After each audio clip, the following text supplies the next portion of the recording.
وعلى آله المجتبى وأصحابه النجبى.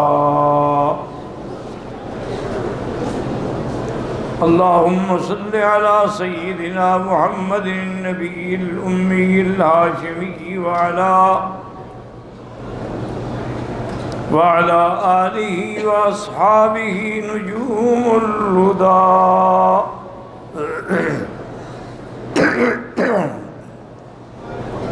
أما بعد فقد قال الله تبارك وتعالى في القرآن المجيد والفرقان الحميد.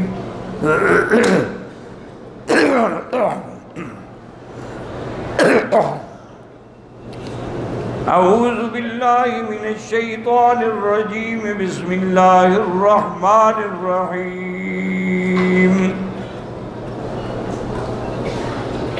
وسيجنبها الأتقى الذي يؤتي ماله يتزكى وما لأحد عنده من نعمة تجزى إلا ابتغاء وجه ربه الأعلى ولسوف يرضى. قال النبي صلى الله عليه وسلم: عليكم سنتي وسنة الخلفاء الراشدين المهديين، تمسكوا بها وعزوا عليها بالنواجذ. صدق الله العلي العظيم وصدق رسوله النبي الكريم،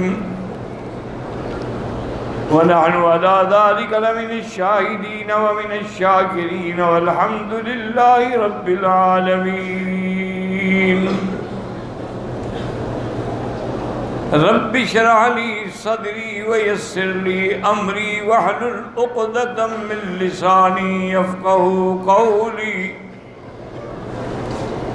رب زدني علما. سبحانك لا علم لنا إلا ما علمتنا إنك أنت العليم الحكيم.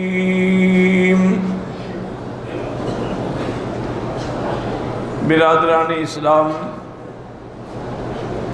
واجب الاحترام بزرگوں، دوستوں، بھائیوں، عزیز نوجوانوں، محترمہ مائیوں اور بہنوں،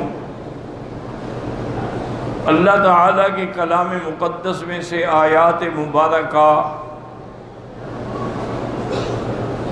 اور آقا انعامدار حبیب کبریا سیدنا محمد مصطفیٰ صلی اللہ علیہ وعلا آلہ واصحابہ وسلم تسلیما کثیرا کثیرا کہ فرامین مبارکہ میں سے ایک حدیث تلاوت کی ہے. دعا فرمائیں کہ اللہ اس عاجز کو بالحل صحت عافیت کاملہ عاجلہ دائمہ اور حق بات بیان کرنے کی توفیق عطا فرمائیں.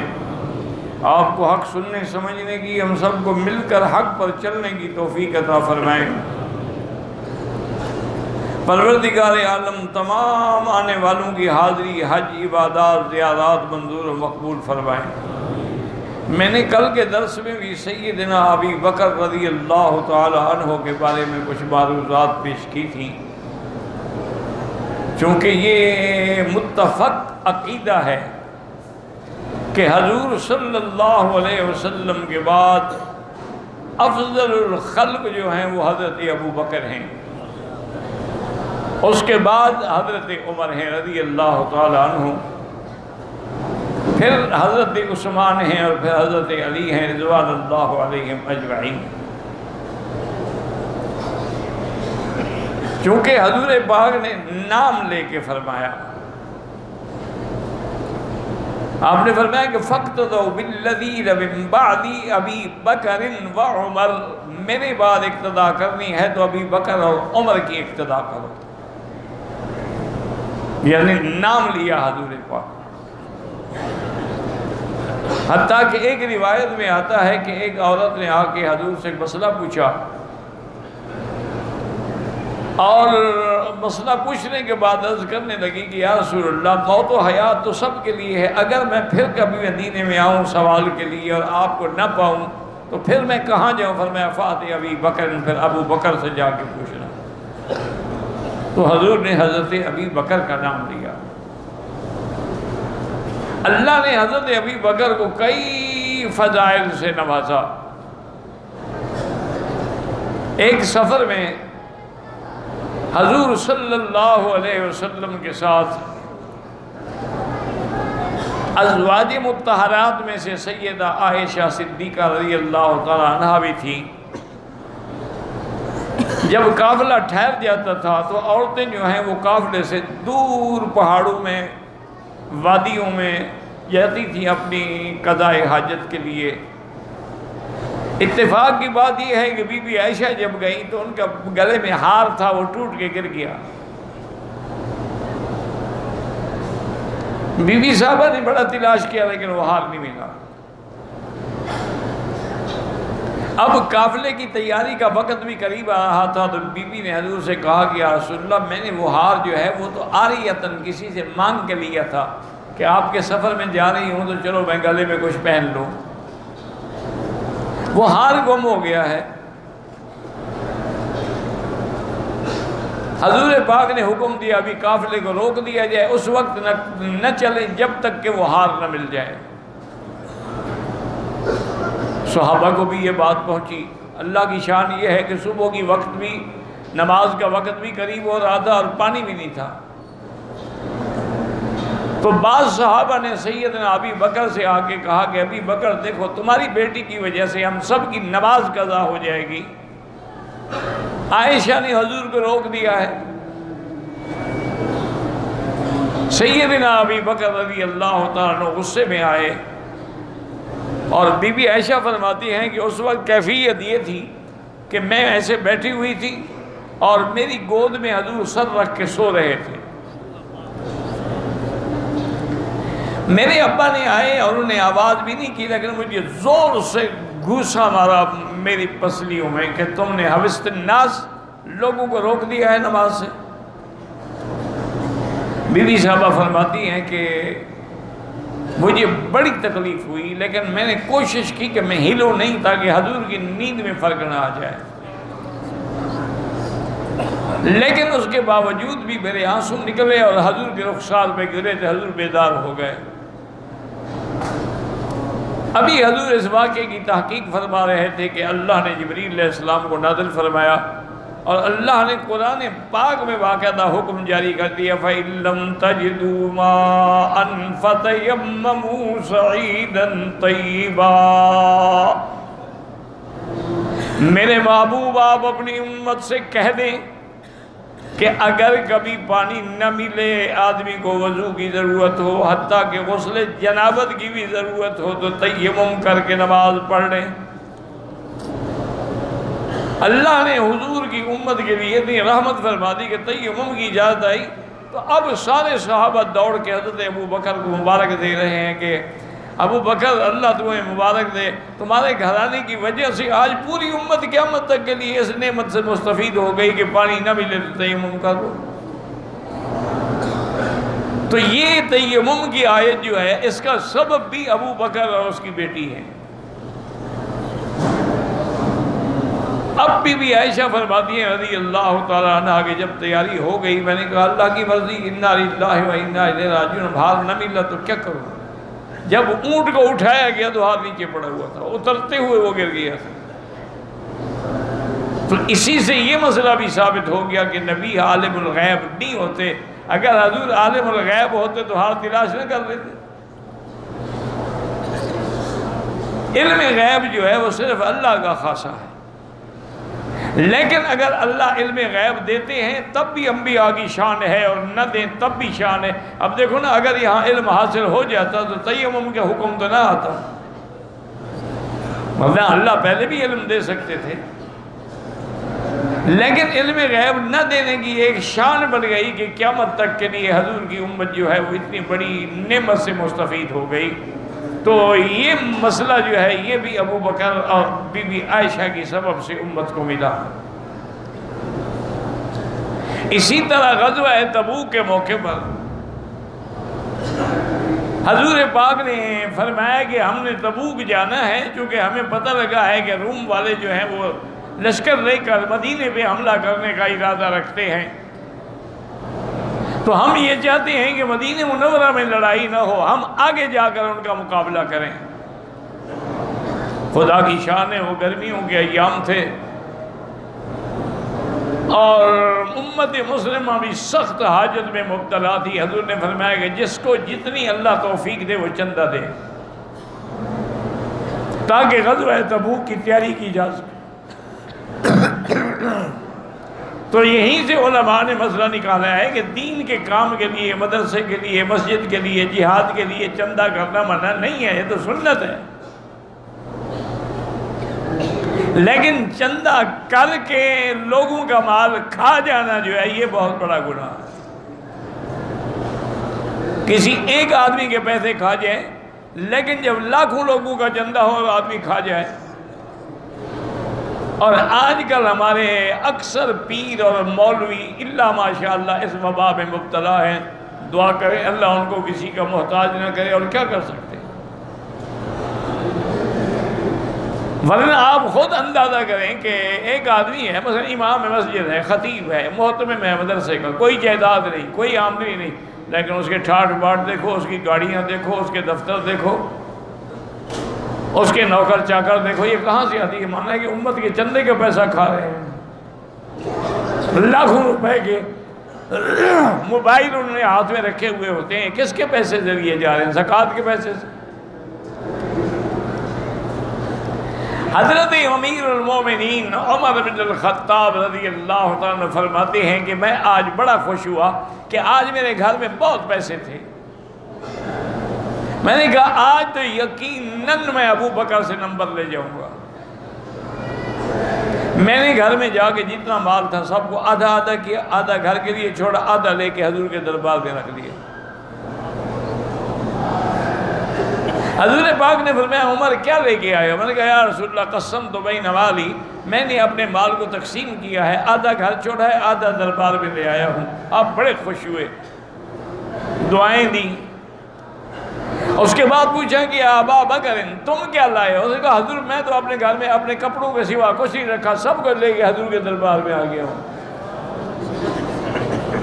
بس اللہ کے رسول کا نام مجھے کافی ہے۔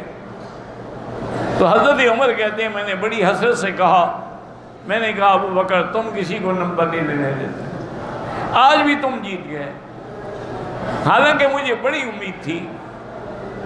حضرت عثمان رضی اللہ تعالیٰ عنہ کو حضور نے فرمایا کہ عثمان تم کیا دیتے ہو؟ کہ آپ سے میں 300 اونٹ ما ساز و سامان کے دوں گا، اور میں اور بڑھاؤ۔ انہوں نے کہا حضور میں اور 300 اونٹ دوں گا۔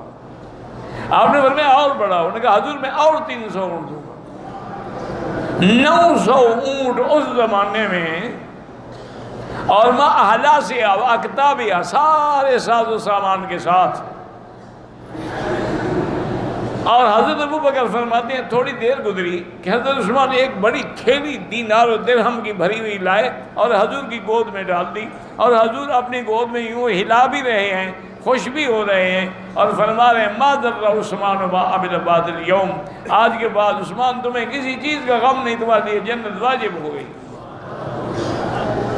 لیکن 900 اونٹ کے مقابلے پر اپنا سب کچھ لٹا دو، یہ مقام ابو بکر کو ملا رضی اللہ تعالیٰ عنہ وارضاہ، اور کسی کو یہ مقام نہیں ملا۔ اسی طرح یاد رکھیں کہ میرے آقا کی وفات کے بعد کچھ قبائل نے زکوٰۃ دینے سے انکار کر دیا۔ جب آپ کے لوگ گئے نا زکوٰۃ لینے کے، انہوں نے کہا ہم زکوٰۃ کیوں دیں؟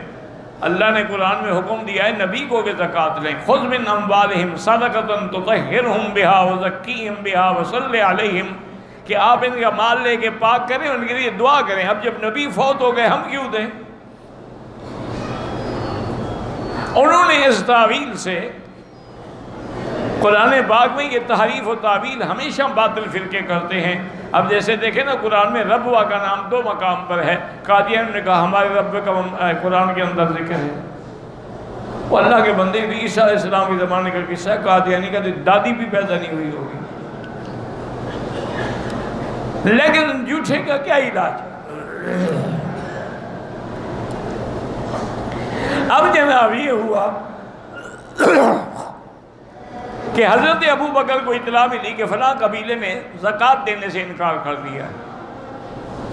آپ آگے آئے، آپ نے خطبہ پڑھا، خطبہ پڑھنے کے بعد آپ نے فرمایا کہ لوگوں سن لو، جو شخص بھی زکوٰۃ کا انکار کرے گا میں اس کے ساتھ قتال کروں گا اور میں اس کے خلاف جہاد کا حکم دوں گا۔ حضرت عمر آگے آئے، انہوں نے کہا ابو بکر کیا کہہ رہے ہو یا خلیفۃ رسول اللہ، کیا کہہ رہے ہو؟ نقاتل اہل القبلہ، ہم ان کے ساتھ قتال کریں گے جو نماز پڑھتے ہیں، قبلے کی طرف منہ کرتے ہیں، ہمارا کھانا کھاتے ہیں، ہمارے ساتھ رہتے ہیں۔ اور حضور نے فرمایا کہ من صلی صلاتنا فاستقبل قبلتنا واکل ذبیحتنا فہو منا، جو ہمارا ذبح کردہ کھائے، قبلے کی طرف رخ کر کے نماز پڑھے، وہ ہماری جماعت سے، ان کے ساتھ کیسے ہم قتال کریں؟ زکوٰۃ کا انکار کریں، وہ بھی تعویل سے کر رہے ہیں۔ حضرت ابی بکر غصے میں آئے اور اپنا مکہ بنا کے عمر کے سینے میں زور سے مارا، گھونسا مارا اور کہا کہ اجبار فی الجاہلیت و خوار فی الاسلام، عمر زمانے جاہلیت میں تو بڑا بہادر بندہ تھا، مسلمان ہو کے تو کمزور ہو گیا۔ واللہ لا اقاتلن، مجھے خدا کی قسم ہے میں قتال کروں گا۔ لو منعونی اکالا لقاتلتموہ، اگر ایک زکوٰۃ میں رسی دیتے تھے نا وہ بھی نہیں دیں گے تو میں قتال کروں گا۔ حضرت عمر کہتے میں ہٹ گیا، میں جا کے دیوار سے ٹیک لگا کے بیٹھ گیا اور سوچنے لگا کہ اب کیا کروں، ابو بکر کا ساتھ دوں نہ دوں؟ کہتے ہیں ثم انشرح اللہ صدری کما شرح صدر ابی بکر، اللہ نے میرا سینہ بھی کھول دیا جیسے ابو بکر کا سینہ کھول دیا۔ مجھے بھی بات سمجھ آ گئی کہ ابو بکر سچ کہتا ہے۔ آج اگر کوئی زکوٰۃ کا انکار کرے اور ہم خاموش ہو جائیں، کل کوئی نماز کا انکار کر دے گا۔ جیسے آج کل دیکھیں آغا خانی ہیں، انہوں نے نماز کا انکار کیا ہوا ہے، اور کئی فرقے ہیں، بعد نے 5 کی 2 بنا لی، بعد نے ساری معاف کر دی۔ تو حضرت عمر کہتے ہیں میرے دماغ میں بات آ گئی، میں نے کہا کہ ابو بکر، میں آگے آیا اور میں نے کہا ابو بکر واللہ مجھے خدا کی قسم ہے میں تیری قیادت میں ایک سپاہی بن کے لڑوں گا، تو حق پر ہے۔ ہمیں بات سمجھ نہیں آ رہی تھی۔ تو یہ منکرین زکوٰۃ جو ہے، چونکہ انکار زکوٰۃ جو ہے قرآن کا انکار ہے اور ارتداد مرتد ہے، اور مرتد کی سزا قتل ہے۔ تو یہ منکرین زکوٰۃ کے ساتھ جو مقابلہ تھا وہ بھی حضرت ابو بکر کی شان ہے۔ حضور کے زمانے میں بھی، اس کے بعد بھی کچھ نبی جھوٹے پیدا ہوئے، مسیلمۃ الکذاب، اسود العنسی، طلیحہ، اسی طرح ایک عورت تھی سجاحہ اس کا نام تھا، اس نے بھی کہا میں نبی ہوں۔ یہ جھوٹے نبی پیدا ہوئے، جیسے آپ کے یہاں مسیلمۃ الپنجاب ہے، اس وقت مسیلمۃ الکذاب تھا۔ تو ان منکرین ختم نبوت سے جہاد جو ہے وہ حضرت عمر نے کیا، حضرت ابو بکر نے کیا۔ پہلا لشکر حضرت اسامہ کی قیادت میں بھیجا اور تمام منکرین ختم نبوت کی طاقت کو ختم کر دیا، قتل کر دیا، مٹا ڈالا، ان کا نام و نشان بھی ختم ہوا۔ تو منکرین نبوت کے خلاف جہاد کرنے والا بھی ابو بکر ہے رضی اللہ تعالیٰ عنہ۔ اسی طرح یاد رکھیں کہ سیدنا ابی بکر رضی اللہ تعالیٰ عنہ کو اللہ نے یہ مقام اور یہ عظمت دی تھی کہ حضور نے اعلان فرمایا تھا کہ لا تبقین باب فی المسجد الا خوخۃ ابی بکر، مسجد نبی میں تمام دروازے بند کر دو، صرف ابو بکر کا دروازہ کھلا رہے۔ اللہ کی شان دیکھو، 1400 سال گزر گئے، آج بھی ابی بکر صدیق کا دروازہ کھلا ہوا ہے، کیونکہ حضور نے جو حکم دیا تھا کہ یہ کھلا رہے۔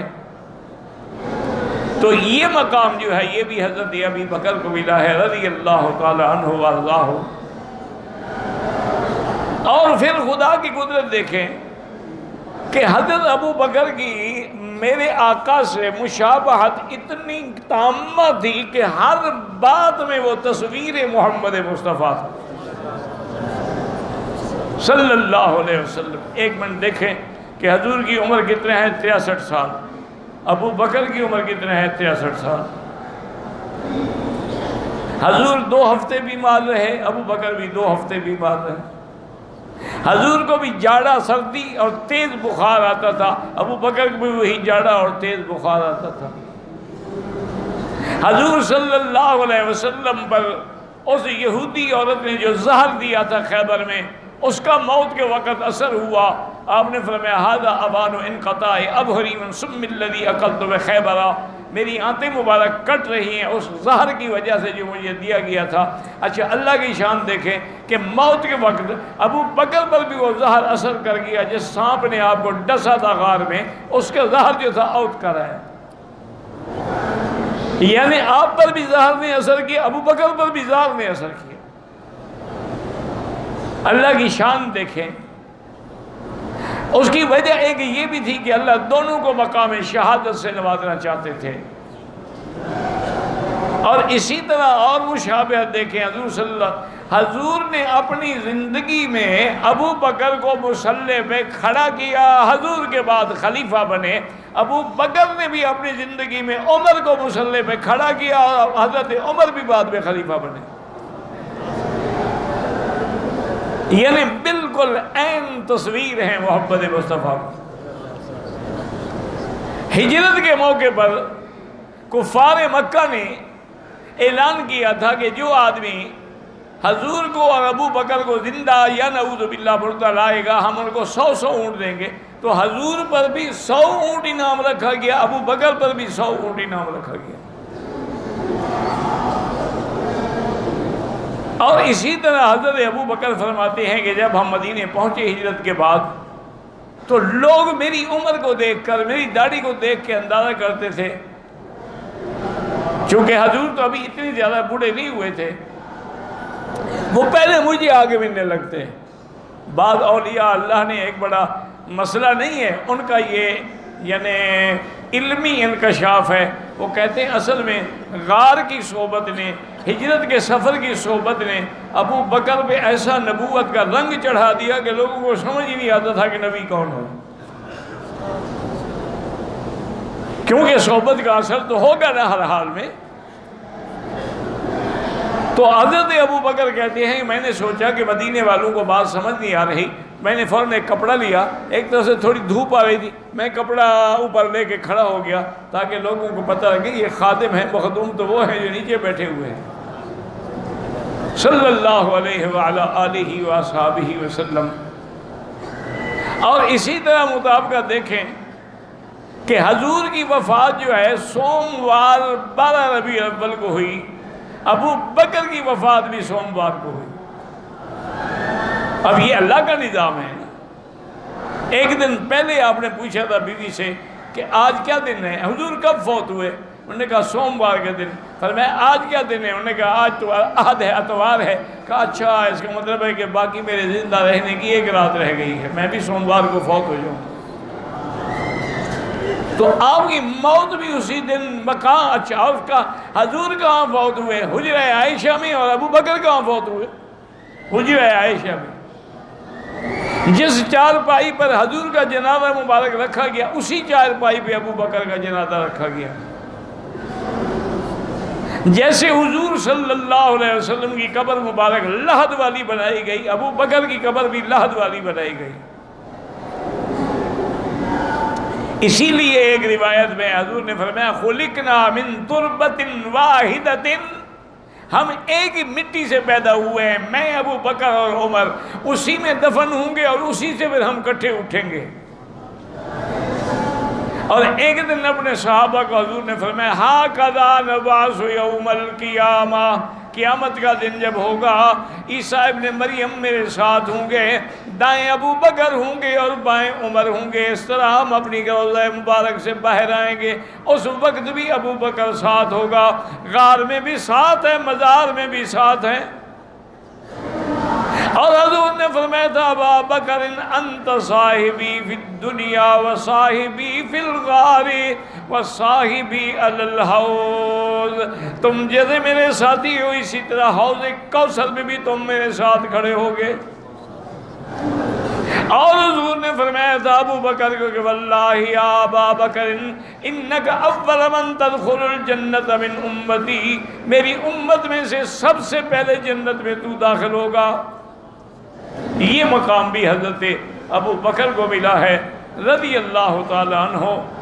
اور بڑے حضرت ابو بکر کے فضائل ہیں، مناقب ہیں، لیکن آخر موت برحق ہے۔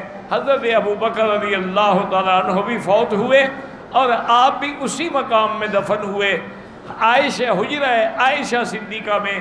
اور بی بی عائشہ فرماتی ہیں آج میرا خواب سچا ہو گیا کہ آج دوسرا چاند بھی میرے گھر میں آ گیا۔